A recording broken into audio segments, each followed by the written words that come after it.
మాయల మారి మార్కండేయ, నువ్వు యమపాశాన్ని అవహేళన చేస్తావా?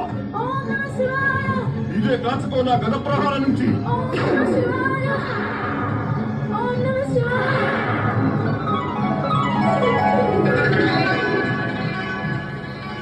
యమరాజా, ప్రభు, పరమేశా, నిష్ఠా భక్తులతో శివారాధన చేసే బాల మార్కండేయునిపై పాశాన్ని వేసేందుకు నీకు సాహసం ఎలా వచ్చింది? ఈ బాలుడు శివలింగాన్ని హృదయానికి హత్తుకుని మా శరణు కోరాడు. శరణాగతుని రక్షించడం మా యొక్క కర్తవ్యం. అయితే నీకు ఈ నిజం తెలియనిదా? నీవు కాలయముడు, కానీ నేను మహాకాలుడు.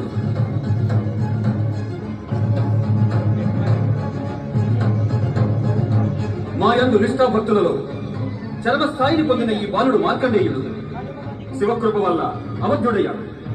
ఓ శివశంకర, ఓ మహేశ, ఓ పరమేశ, నేను మృత్యు యొక్క అటల నియమాన్ని శ్రద్ధతో పాలిస్తున్నాను. విధి విధానానుసారం ఈ బాలుడి ఆయుష్ సమాప్తమయ్యింది. ఒకవేళ విధాత ద్వారా నిర్ధారిత సమయానికి తన ప్రాణాలను తీయకపోతే మీరే నన్ను కర్మ విముఖుడని దండించేవారు కదా. తప్పకుండా ఇస్తాం.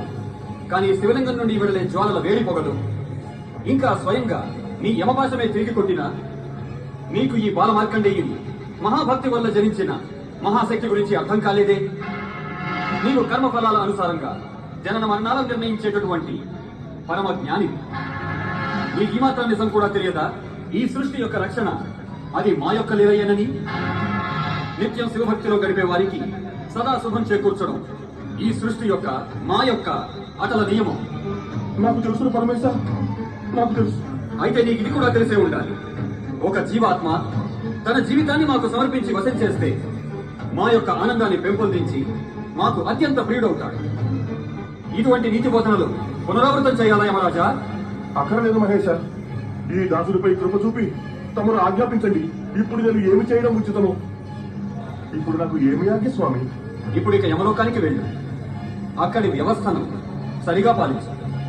మీ యొక్క లెక్కలలో తప్పులు సృష్టిలో అనర్థాలకు కారణం కావచ్చు. మాకు పూర్తి నమ్మకం ఉంది. భవిష్యత్తులో ఎన్నడూ నీవు కర్మ విముఖుడివి కావని.